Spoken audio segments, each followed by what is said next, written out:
Alright, so we're showing you the front jack point. Here's the Honda logo right in the middle of the front. And this is super easy to find. You can tell right here on this first crossbar right here that there's this reinforced area right here. And so I'm going to want my jack pad to be in the middle of that. So I'm just going to put it up there like that. That is my front jack point. Okay, so now that we have our front jack in place on the front jack point, I'm going to put these wheel chocks on the back wheels, and the emergency brake is also set. So I'm going to put these wheel chocks back here so that as I lift up the front, the truck doesn't roll backward. Whenever you have your jacks in place, your floor jacks, you want to be careful walking around the vehicle that you don't trip over those. I make notes so I don't have to figure this out every time. So I made a note to get this vehicle level. I need to jack up the front till I get 4 teeth showing on this Touring 3-ton jack stand, and I need to jack the back up till I get 5 teeth showing, and that is what I need to get all the tires off the ground where I won't have trouble putting the wheels back on. So by 4 teeth showing, I mean that. 1, 2, 3, 4 on the front. So on the back tires, it'd be like that, 5. So that's what I mean by 4 and 5 teeth. I recommend these 3-ton Daytona jacks at Harbor Freight. You can get good deals with their coupons.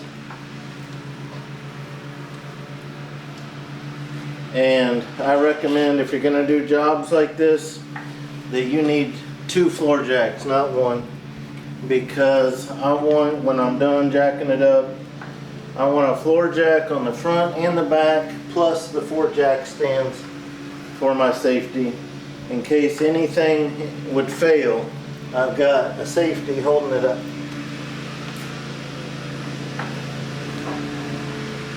Alright, so I'm going to see if that's far enough. That should be close. So because I have these running boards on, you know, I gotta look under a little bit more to see my jack point, or my jack stand support. But on this vehicle and on the Pilot, I'm very pleased with how these aren't just some cheap pinch weld. They're an actual steel jack point that's gonna hold up over time. So I'm not even close. I'm only getting 1 tooth on my jack stand, so I'm gonna have to go up quite a bit more.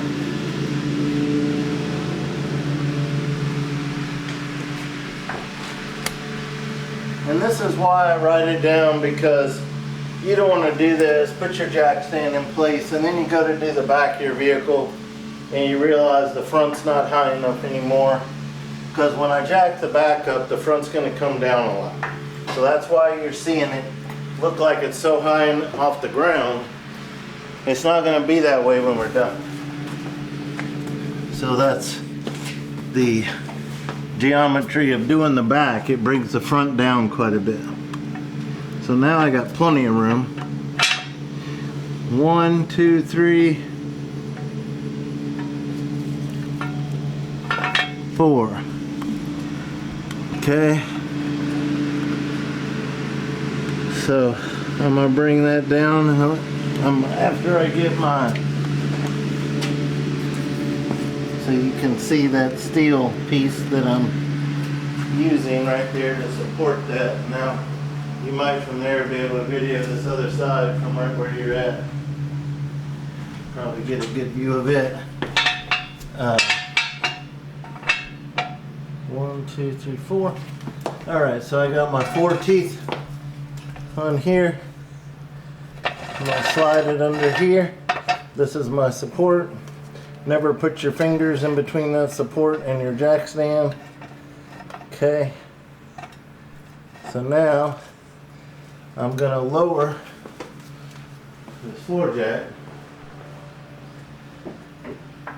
by rotating this handle counterclockwise slowly.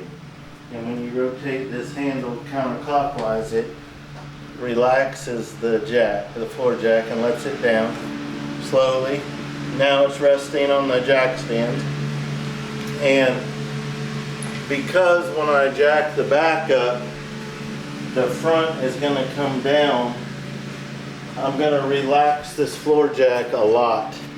And then once I get the back, I'll come back and I'll adjust it again. But for now, I need to let it down a lot, or else when I jack the back up, it'll start hitting that pad. And I want this supporting the weight of the vehicle. I'm not under there, so I don't need the added safety for this short time period it takes me to jack up the vehicle. Just don't let anybody get under there. So now, let's look at the back here.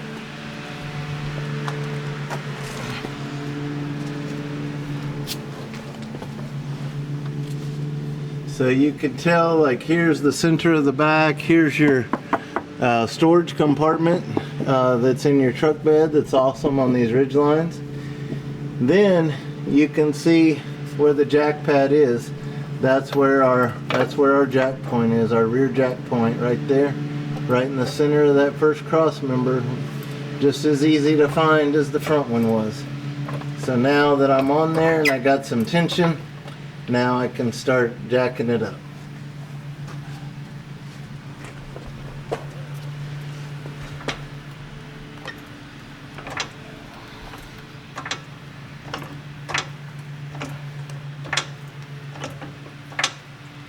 So remember, on the back, I'm going to want 5 teeth showing on my torn 3-ton jack stands.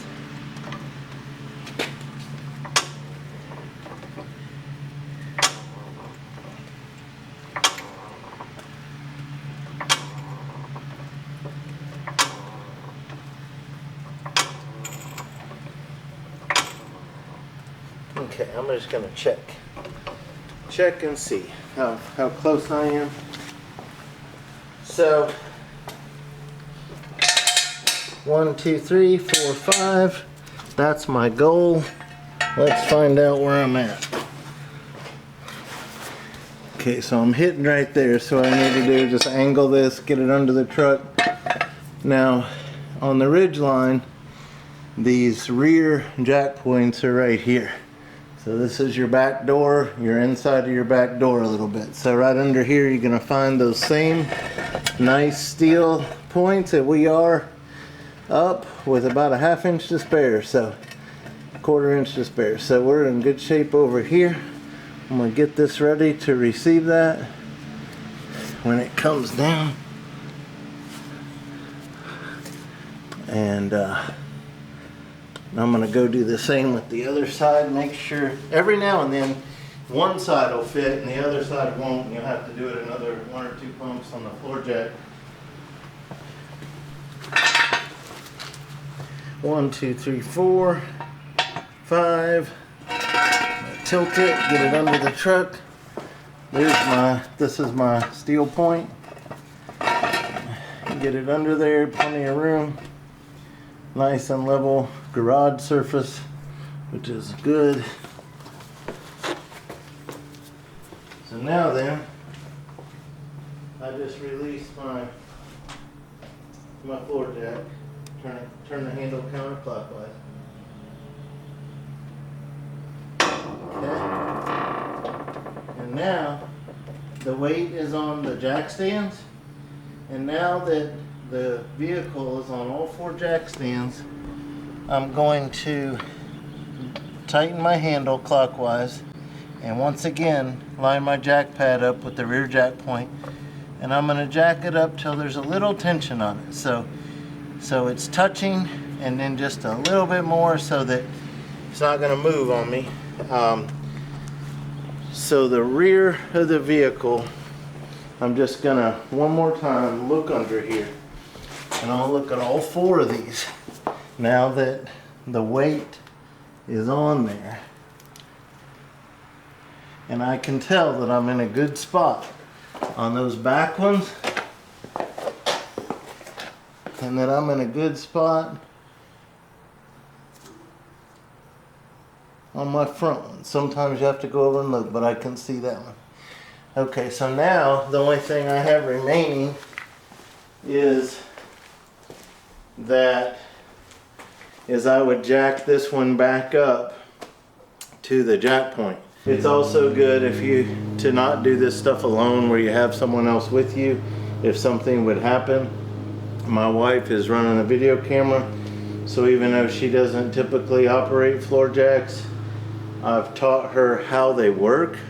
So if something happened to me, she would know how to do the handle, how to loosen it, how to tighten it, and how to pump it up so that she could get the vehicle up if I needed it. So always make sure you teach somebody how to do it, and take care of your safety.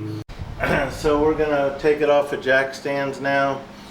So we're gonna do that in reverse order. So I'm gonna start in the back, and I'm only gonna pump this up a couple times. Should be all that's needed.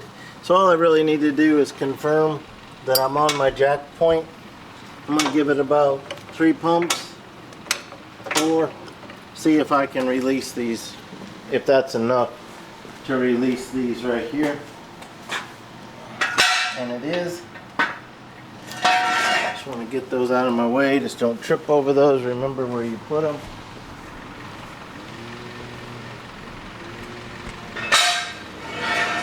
I don't like taking the time to put those away right now because it's not as safe as I would like. So I would like to get this down first.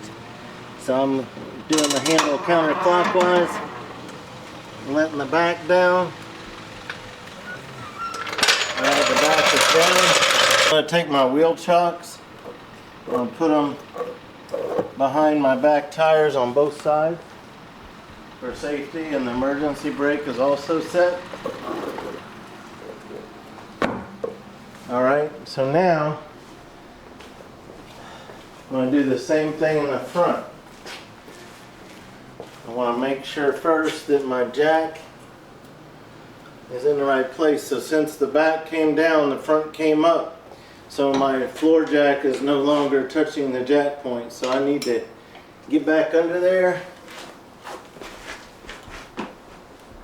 I need to make sure it's where it needs to be. Okay. So now again, just want to pump it up about 4 times.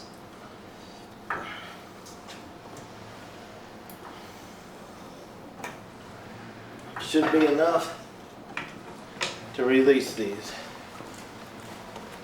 If you pull up and it doesn't do that, it means you need to get it a little bit higher. So you gotta get both sides out. Again, now I want to go ahead and get this down.